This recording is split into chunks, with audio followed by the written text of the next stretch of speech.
tenemos al ingeniero Leonardo Castañino, que nos va a hablar de historia argentina, como lo hace habitualmente todos los martes y todos los viernes.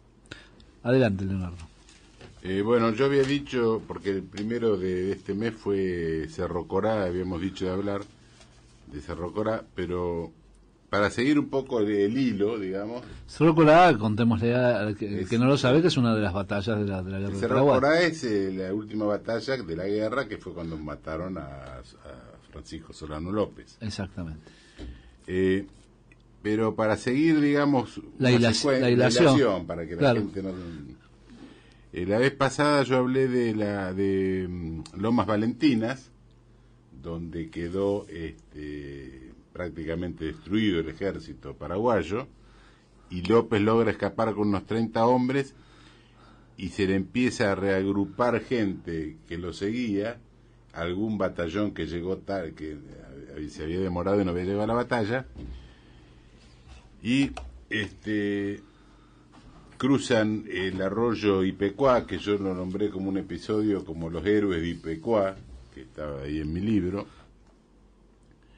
La cuestión que López empieza a retirar hacia el norte, en lo que se conoce como la campaña de las cordilleras, porque hay una serie de cordilleras que van cruzando. El conde de U, que era el yerno de Pedro II, era el príncipe Gastón María de Orleans, que era yerno de Pedro II, y se lo conocía como el conde de U. Al ver al ver las intenciones de López de retirarse, arma una campaña, digamos, para cortarle el paso, y al mando de Juan Manuel Mena Barreto, y por otro lado el mariscal Osorio. Ahora, ahí ocurre en el interín, digamos, entre Lomas Valentinas y Cerro Corá hubo varias batallas. Yo voy a nombrar dos que fueron de las principales. Correcto. Una es la batalla de Peribebuy, que Peribebuy es un pueblo que incluso lo habían hecho capital, digamos, porque al caer Asunción van cambiando de localidad a capital. Y es un pueblo que está en una especie de llanura con un arroyo que lo cruza, que es el arroyo Peribebuy, y estaba defendida por 1.600 hombres, 1.600 paraguayos. Incluso algunas mujeres, digamos, que estaban dentro como defensoras. Los brasileños, que tenían un ejército en esa zona de 20.000 hombres, se empiezan a tomar posiciones alrededor del pueblo a la noche, sin que lo noten los paraguayos. Incluso eran 20.000 hombres, inclusive con artillería. Entonces, a la mañana del 28 de julio,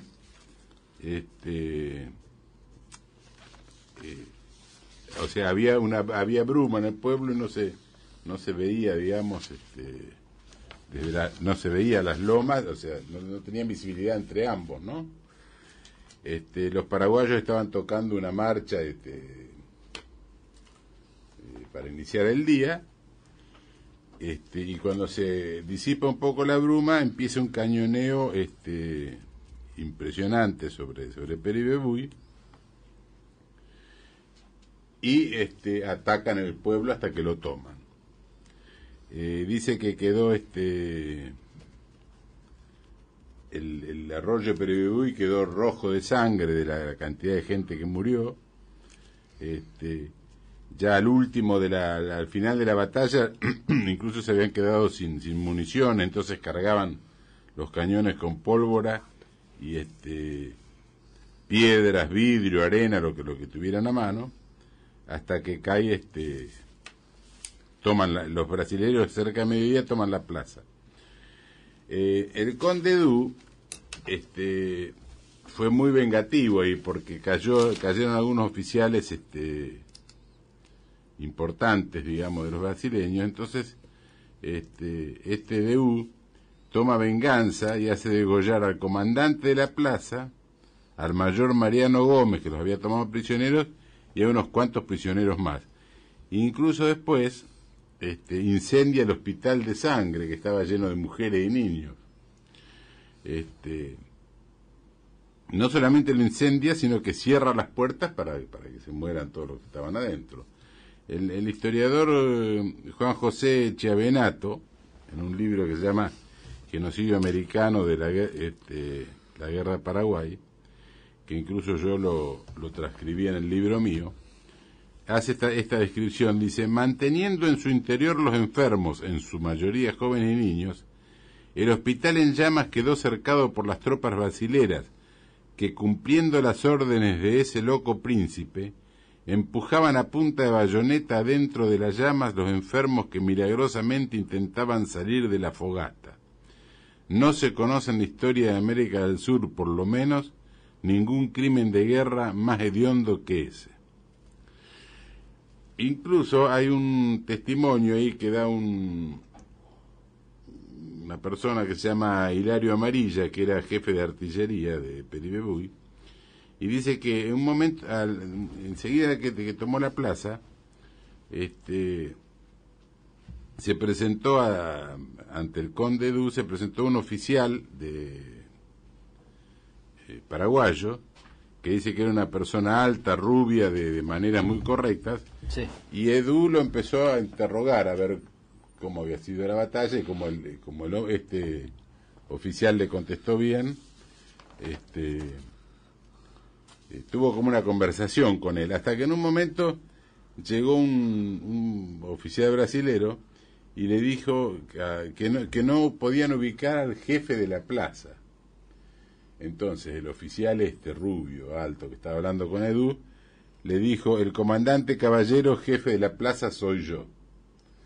Entonces ahí dice que Edu se dio media vuelta y lo mandó fusilar. Incluso lo fusilaron, o lo mataron, lo asesinaron torturándolo, porque dice que lo estiraron entre dos cañones. Fue una muerte muy... Amablemente. Sí. Como era tan amable...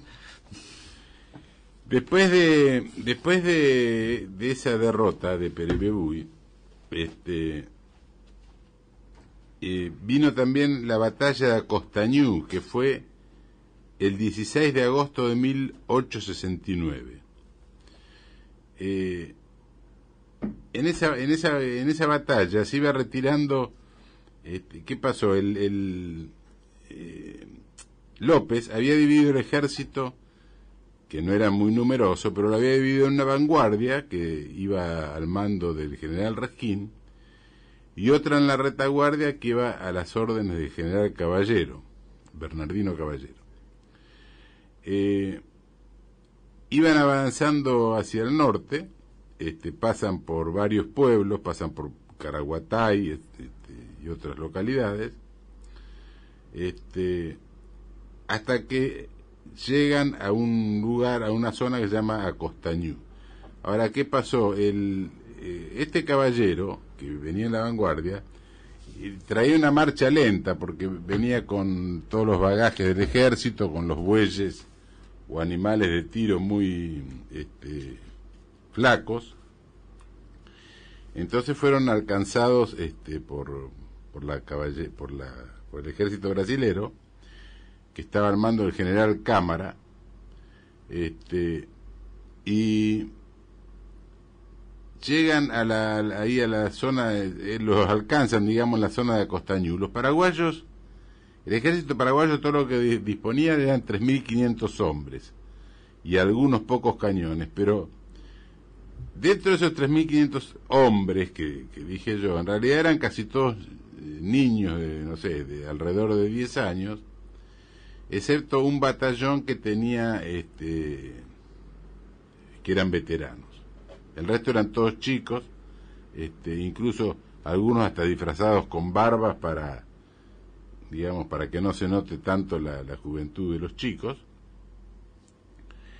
Entonces al ser alcanzados por los brasileños no tienen más remedio que defenderse, o se produce la batalla. Al mando de los veteranos estaban Moreno y Franco, que a pesar de la desventaja que que tenía, porque estaban menos armados y con mucho menos gente, se defendieron hasta último momento. El conde de U incluso manifiesta la inferioridad de los paraguayos cuando dice: nuestros fusiles a lo minué llevaban la muerte hasta a sus reservas, al paso que nuestros soldados más avanzados poco perjuicio sufrían.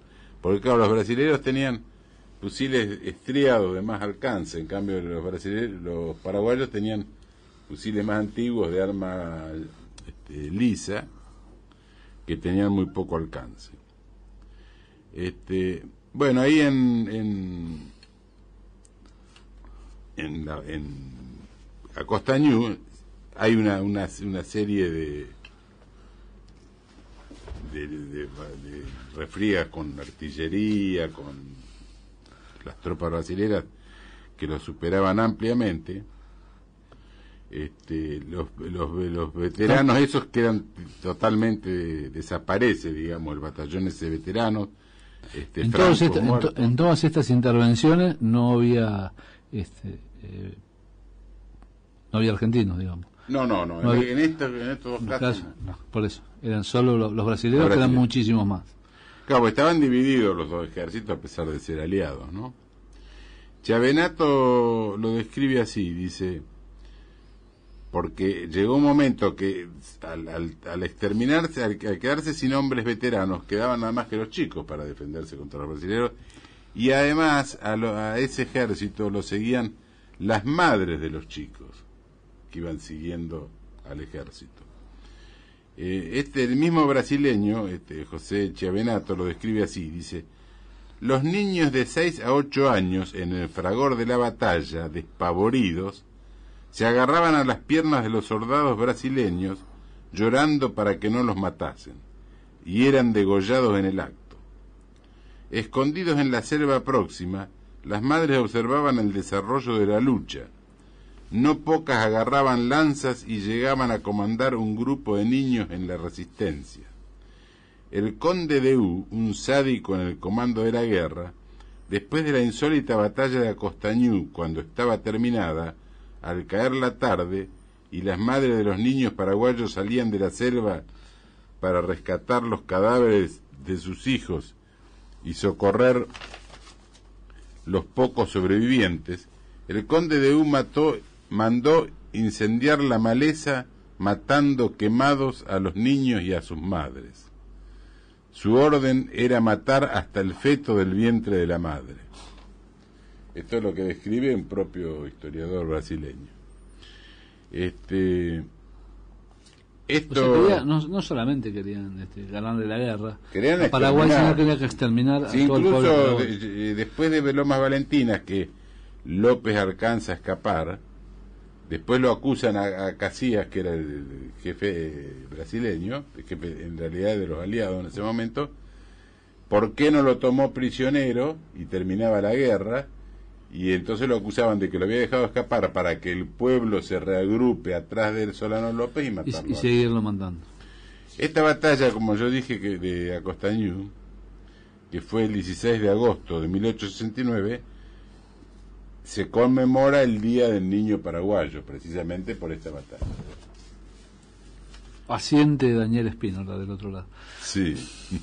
Que es un niño paraguayo. Un niño paraguayo. Bueno, después de esta batalla viene la retirada del ejército,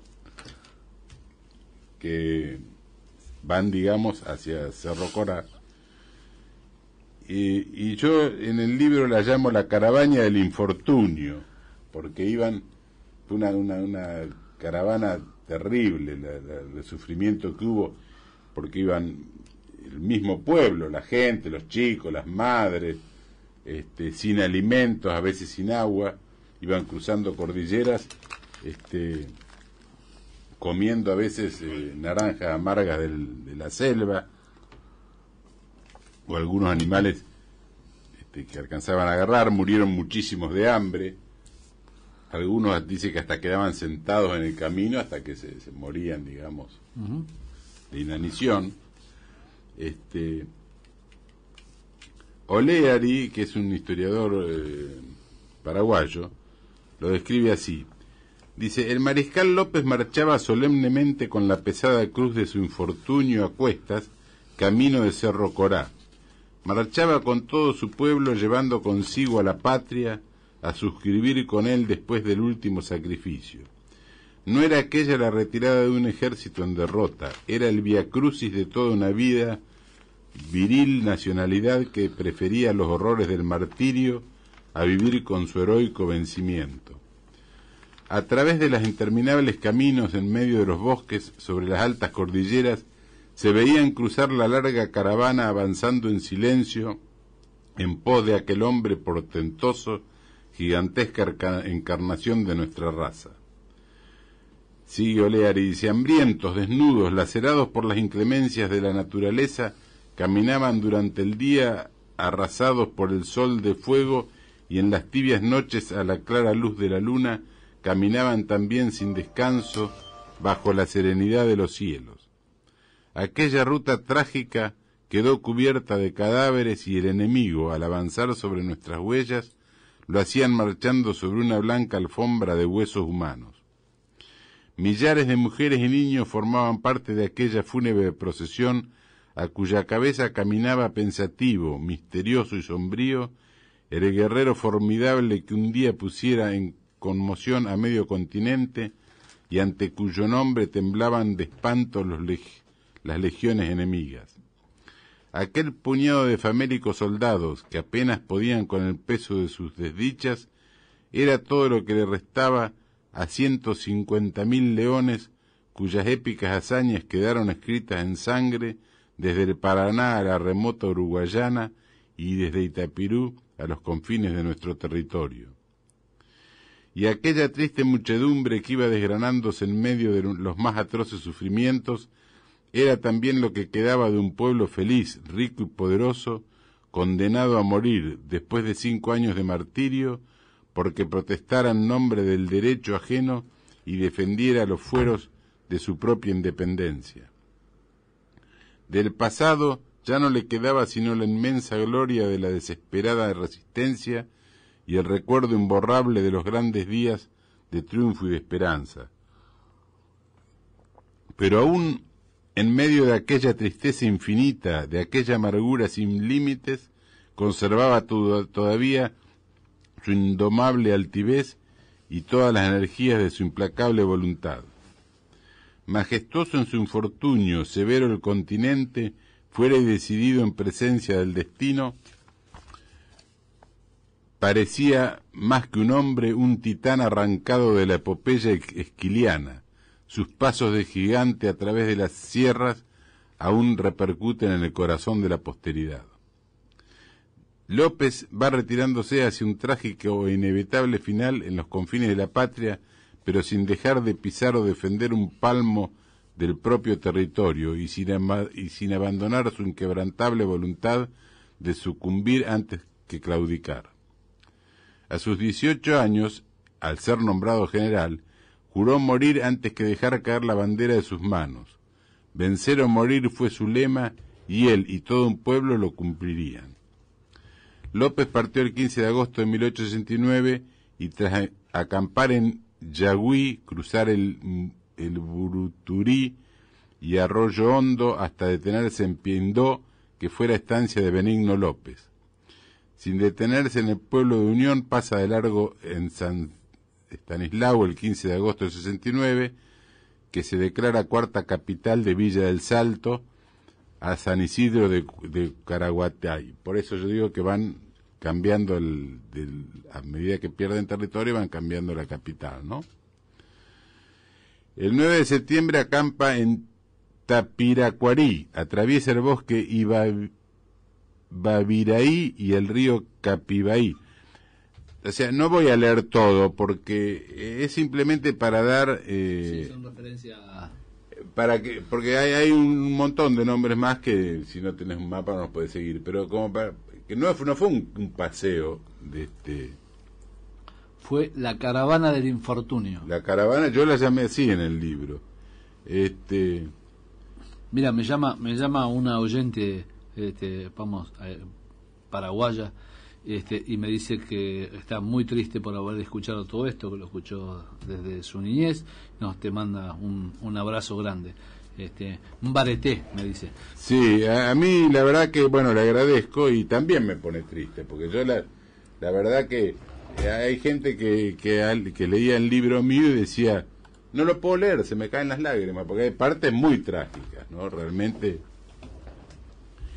Así que bueno, esto fue lo que yo rescaté, digamos, esta caravana. Y eso es antes de llegar a Cerro Corazzi. Antes de llegar a Cerro Corazzi. Que lo vamos a tratar seguramente. Que lo vamos a tratar el día martes.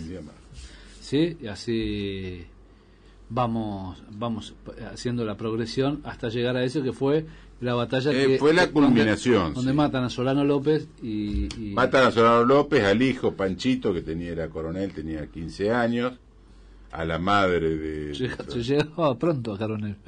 Se llegaba pronto a coronel en aquella época. Y es que si no tenían cómo cubrirlo. Exactamente. Incluso el presidente de Paraguay fue hasta Coyoncurá, porque tenía un presidente. Y a López lo matan mal. Ahí hay un hecho curioso, que si querés te lo corto. Cuando muere López, la frase que se conoce es muero con mi patria. Pero en realidad dicen que la frase completa fue acá murió una civilización y ahora yo muero con mi patria. Pensaron que estaba desvariando López. Pero según dicen, y yo lo leí en un libro que la próxima vez que venga voy a traer la cita del autor y todo, que dice que los vikingos, según él, los vikingos vinieron a América en 1200 y pico, en 1280, 1300, que incluso fundaron la ciudad de, ¿cómo es esta ciudad peruana tan conocida? Machu Picchu. Después, cuando los incas avanzaron, se retiraron y se quedaron en Cerro Corá. Incluso el historiador hace unos trabajos de arqueología y descubre murallas y fuertes, incluso pinturas y signos celtas.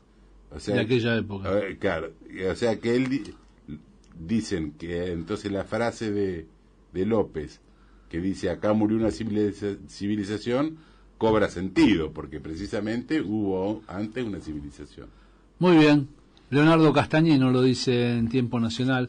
A la vuelta vamos a refrescar cómo puede obtener usted los libros de Leonardo Castañino, incluso los audios.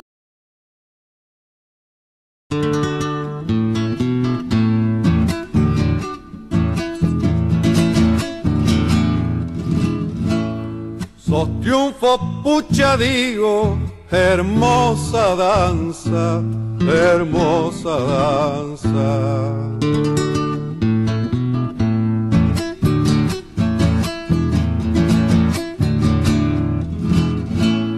Naciste a campo abierto, tiempos de lanzas, tiempos de lanzas.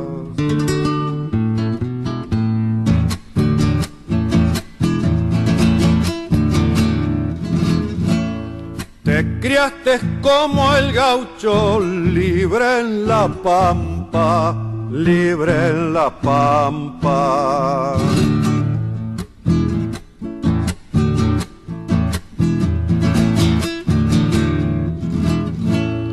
Y entraste al poblado con briosa estampa, con briosa estampa.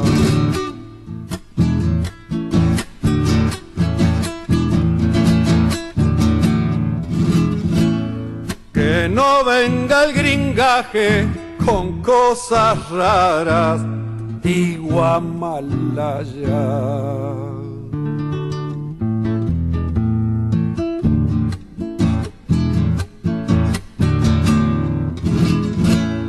Si oyen unos barullos, ¿qué diablos pasa? ¿Qué diablos pasa?